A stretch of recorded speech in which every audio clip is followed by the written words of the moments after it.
Siren. Written by David Neth. Read to you by Michaela Condor. Chapter 1. July 1988. The truck rocked back and forth as Justin pulled onto the rough gravel parking lot of the Presque Isle Marina. Beside him, his girlfriend Nancy clung to the handle above the door as they maneuvered over the potholes before coming to a resting spot where Justin put the truck in park. "All right, here we go," he said. "You ready?" She smiled at him. "I'm going to put on some sun lotion. You should too." "I will," he promised. "But first I need to run to the locker room and change into my trunks." "You didn't put them on before you left the house?" she asked, still with a smile. "Sorry," he said. "Was in too much of a rush to see you. And Sandy wouldn't have bought my story that I was going into work today if I left dressed for a day at the beach." Justin crossed the parking lot with his backpack slung over his shoulder and went to the locker room. Inside, he began to undress, but stopped when he noticed his wedding ring still resting on his finger. His heart began racing as he quickly replayed every moment he and Nancy had since he picked her up. She hadn't given any indication that she noticed the ring, and it was his left hand. She was sitting on his right. With some force and a good measure of twisting and turning, he pulled the ring off and slipped it in the side pocket of his backpack, zipping it back up for safekeeping. It would need to go back on before he went home to Sandy. Back outside, Justin tossed his bag in the back of the truck cab and absently rubbed his bare finger. "What's the matter?" Nancy asked. "Nothing," he said quickly. "You ready?" "Don't you need to put lotion on?"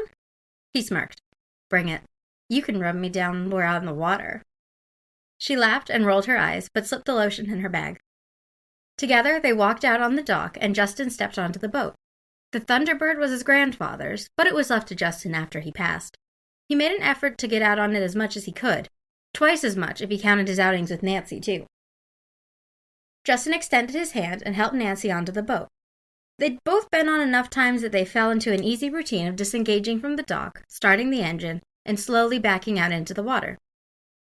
When they emerged into Presque Isle Bay and were far enough away from the shore and other boaters, Justin kicked up the throttle and drove out toward the Erie Harbor Channel that led to the rest of Lake Erie. Every time he took Nancy out in public, he was always careful to make sure that nobody spotted them.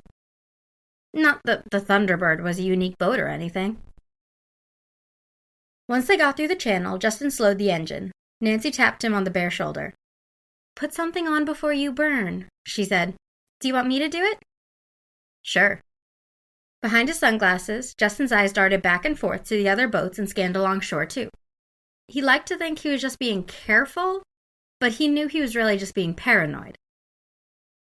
Behind him, Nancy rubbed the lotion on his shoulders, along his arms, and down his back. He obliged as much as he could while still keeping the boat in motion. Nancy leaned over and said into his ear over the roar of the passing wind, "What's your rush?" "Want to make sure we get a good spot." Justin steered the boat around Gull Point and toward the west side of Presque Isle. There would be fewer eyes there and fewer chances of being caught. His heart hadn't stopped racing since he took off his wedding ring. He finally slowed the boat as they approached Bundy Beach along the western shore of Presque Isle. Slowing to a crawl, he pulled in as close as he dared to the shore without getting in the way of anyone else. It would be easier to swim in shallower water, and if they were swimming, there would be less of a chance of someone spotting him. Nancy pulled off her t-shirt once Justin cut the engine and stood in a tiny pink bikini.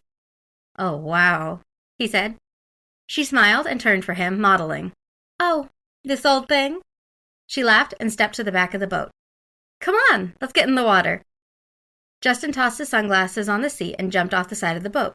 When the cold water hit him, he finally felt his heart rate begin to return to normal. He and Nancy splashed each other. He even tried to carry her over his shoulder, but the sandy floor was just a little too deep for him to maintain his footing. When they got tired, they both crawled back onto the boat and lay in the sun, fully embracing the heat that had been plaguing Erie for over a month now. "Did you pack any snacks in that bag of tricks of yours?" Justin asked. Nancy sat up and made a face. "I think so, but let me check." She got up and bent over her bag to inspect, pulling out a towel, the sunscreen, and a couple bottles of water and piling them on the seat. Justin came up and wrapped his arms around her from behind, planting kisses along her shoulder. She laughed. "Babe, not here." He pulled away and leaned on the edge of the driver's seat. "But you look so—" "Shoot!" "What is it?" I know I packed some granola bars, but I must have left them in my other bag, she said. Back in the truck. They're probably all melted. To keep listening to this audiobook, I've left you a link in the description so you can do it, at no cost thanks to Audible's 30-day free trial.